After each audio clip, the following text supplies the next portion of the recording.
और ब्रेक के बाद एक बार फिर से स्वागत आप सभी का। मैं आपके साथ पूजा अग्रवाल। एक बार फिर से रुक करते हैं बड़ी खबर का। अरविंद केजरीवाल की जमानत से जुड़ी बड़ी खबर आपको बता दें। सुप्रीम कोर्ट से अरविंद केजरीवाल को बड़ी राहत मिली है। सीबीआई गिरफ्तारी मामले में सुप्रीम कोर्ट ने जमानत दे दी है अरविंद केजरीवाल को। 5 सितंबर को सुप्रीम कोर्ट ने सुरक्षित रखा था अपना फैसला। आबकारी घोटाला मामले में हुई थी गिरफ्तारी।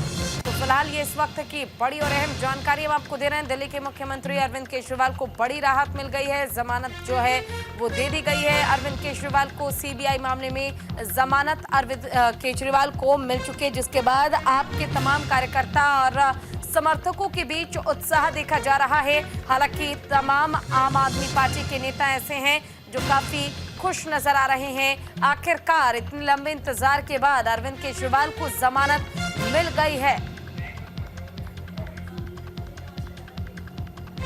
अभी हेमंत जी के केस में हाई कोर्ट का ऑब्जर्वेशन सुनिए, पढ़िए, और आज इस केस में पढ़िए। तमाचा पड़ा है ना, सिर्फ ईडी, आईटी, सीबीआई को नहीं, उनको भी पड़ा है जो ये स्कीम और प्लॉट करते हैं।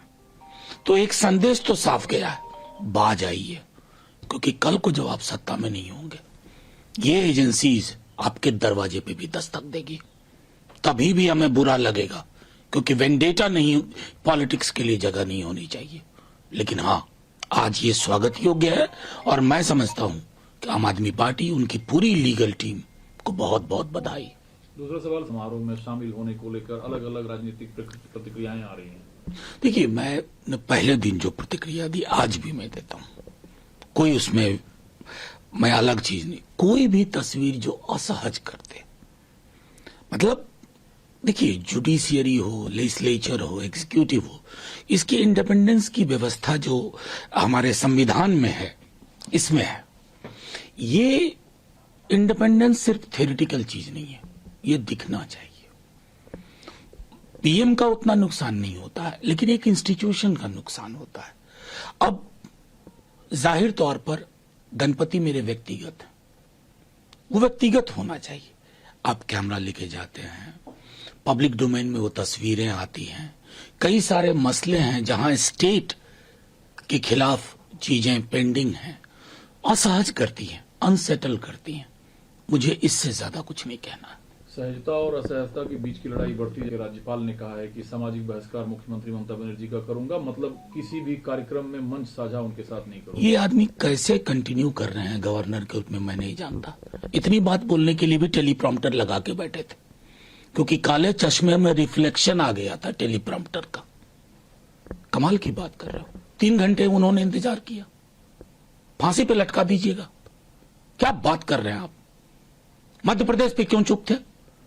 हमने कभी भी इस तरह की जघन्य अपराध के लिए, ये नहीं कहूंगा मैं आराम से कल मध्य प्रदेश की सरकार को घेर सकता था, नहीं। ये दरिंदगी समाज में पनप रही है, इसका सामूहिक इलाज ढूंढना होगा। लेकिन आपकी दिलचस्पी उसमें नहीं है गवर्नर साहब।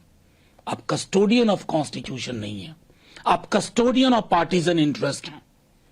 और इतिहास ऐसे लोगों को कैसे दर्ज करता है ना, थोड़ा इतिहास के पन्ने पलटिए, पन्ने पलटिए। बंगाल के लोगों में जो मरीज हैं, जो रोगी हैं, उनकी पीड़ा को देखते हुए ममता बनर्जी ने इस्तीफा देने की पेशकश की है, बात की है, या ये भी उनका एक राजनीतिक पैंतरा है? देखिए, दूसरा कोई बीजेपी का सीएम ये बोलता तो आप पैंतरा नहीं बोलते, लेकिन ममता जी के लिए आप पैंतरा शब्द का इस्तेमाल कर रहे हैं। मैं सिर्फ इतना कहना चाहता हूं कि वो आहत रही, हम सब आहत रहे। डॉक्टर्स ने अपने आक्रोश। तो देखिए, लगातार प्रतिक्रियाएं सामने आ रही हैं। साफ तौर पर यह कहा जा रहा है कि अब तक जो तस्वीर हम देख रहे थे अरविंद केजरीवाल की गिरफ्तारी की, वाकई इसे बदलने की जरूरत है। आतिशी का देखिए एक्स पर पोस्ट सामने आ गया है, सत्यमेव जयते, सत्य परेशान हो सकता है, पराजित नहीं। आतिशी की ओर से ये ट्वीट किया गया है। और इतना ही नहीं, बल्कि अरविंद केजरीवाल की रिहाई को लेकर मनीष सिसोदिया से लेकर तमाम आम आदमी पार्टी के दिग्गज नेता उत्साहित हैं, खुश हैं। सुप्रीम कोर्ट की ओर से अरविंद केजरीवाल को बड़ी राहत मिल गई है। आपको बताते चले कि 5 तारीख को ही कोर्ट ने अपना फैसला सुरक्षित रख लिया था, लेकिन आज ये फैसला सुनाया गया है।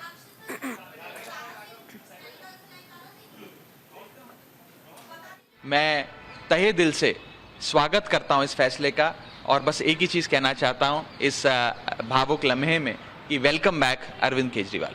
लेकिन जमानत जो मिली है कुछ शर्तों के साथ मिली है और बीजेपी लगातार आरोप लगाती रही है, खासकर अरविंद केजरीवाल को लेकर कि भ्रष्टाचार में लिप्त है।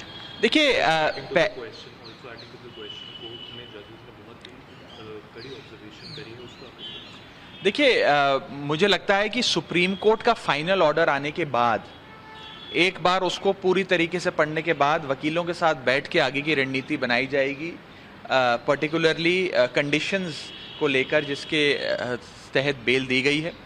अभी क्योंकि एक अंश ही सुप्रीम कोर्ट का ओरली पढ़ा गया कोर्ट में, तो उस पर मैं विस्तार से टिप्पणी नहीं करना चाहूँगा। एक बार जजमेंट की कॉपी मिल जाए, मुख्यमंत्री जी रिहा हो जाएं और उसके बाद वकीलों के साथ बैठकर आगे की रणनीति बनाएंगे। लेकिन मोटे मोटे तौर पर आज उनकी रिहाई के इस आदेश से केवल आम आदमी पार्टी में नहीं बल्कि दिल्ली और देश में एक खुशी की लहर दौड़ गई है और एक लंबे संघर्ष के बाद अरविंद केजरीवाल जी लौट रहे हैं। लगता है कि बहुत ज़्यादा समय तक झूठ के दम पर आप सच को कैद नहीं कर सकते। आखिरी सवाल कि अरविंद केजरीवाल के रिहाई के बाद हरियाणा में जो चुनाव हो रहे हैं उसका उस चुनाव पर भी असर होगा? नहीं, देखिए जाहिर तौर पर अरविंद केजरीवाल जी अब हरियाणा की चुनाव जो है उसकी बागडोर संभालेंगे।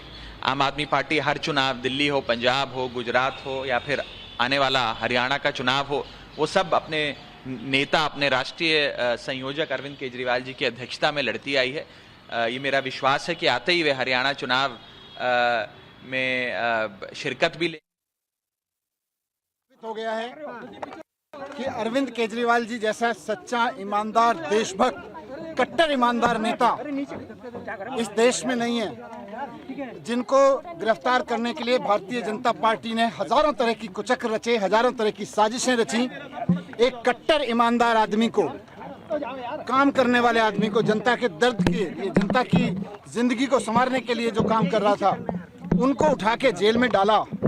इससे बड़ा पाप लोकतंत्र के इतिहास में नहीं हुआ। आज ऑनरेबल सुप्रीम कोर्ट को हम नमन करते हैं, उनको सलाम करते हैं, उनका धन्यवाद करते हैं। हम इस देश के संविधान का धन्यवाद करते हैं, बाबा साहब का धन्यवाद करते हैं, जिनके बदौलत आज सच्चाई की जीत हुई है। और ये खाली सच्चाई की जीत की बात नहीं है, झूठ भी एक्सपोज हुआ है।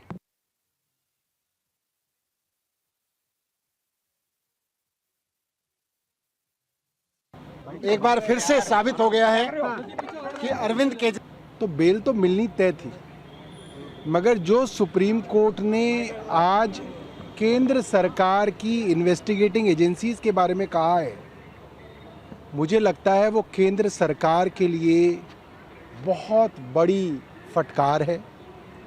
केंद्र सरकार की प्रीमियर एजेंसी को सुप्रीम कोर्ट ने कहा कि जो पिंजरे में तोते की बात सुप्रीम कोर्ट कहता था वो आज भी सीबीआई और इन्वेस्टिगेटिंग एजेंसी के लिए है।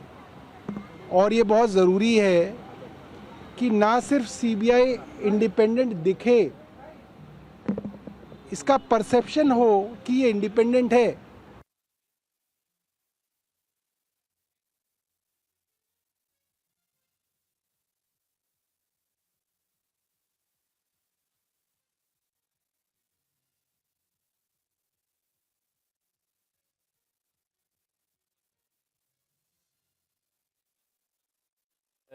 इमोशनल जो है वो एक्सप्लाइटेशन वाले बयान दिखाई पड़ेंगे। अगर उनको जो है वो इस पे इफेक्टिव एक्शन करती हैं तो इस तरह से इमोशनल एक्सप्लाइटेशन करने की ज़रूरत नहीं पड़ती। इस बात का जो जिस तरह का उनका बयान है, इससे ये बात साबित हो रही है कि आज पश्चिम बंगाल की जनता का विश्वास पश्चिम बंगाल की सरकार से पूरी तरह से उठ गया है। निश्चित रूप से न सिर्फ पार्टी के लिए बल्कि पूरे देश के लिए, हर उस व्यक्ति के लिए जो प्रजातंत्र पर भरोसा करता है और इंडियन जुडिशरी पे भरोसा करता है, मुझे लगता है कि सत्य की जीत हुई है और आगे भी सत्य की जीत होती रहेगी। कोर्ट ने जो भी निर्णय लिए हैं वो उसका स्वागत करते हैं और पूरा देश स्वागत करती है। देश के लिए आज एक बहुत ऐतिहासिक दिन है। जब भी कोई तानाशाह या जब भी कोई ऐसी व्यवस्था किसी एक दूसरे व्यवस्था पर हावी होकर देश की प्रजातंत्र को खत्म करने की कोशिश करेगा तो जुडिशरी और देश की संवैधानिक व्यवस्थाएं सामने आएंगी और देश की रक्षा करेगी। वक्त यहाँ पे छोटे से ब्रेक का है, हम जल्द लौटेंगे ब्रेक के बाद।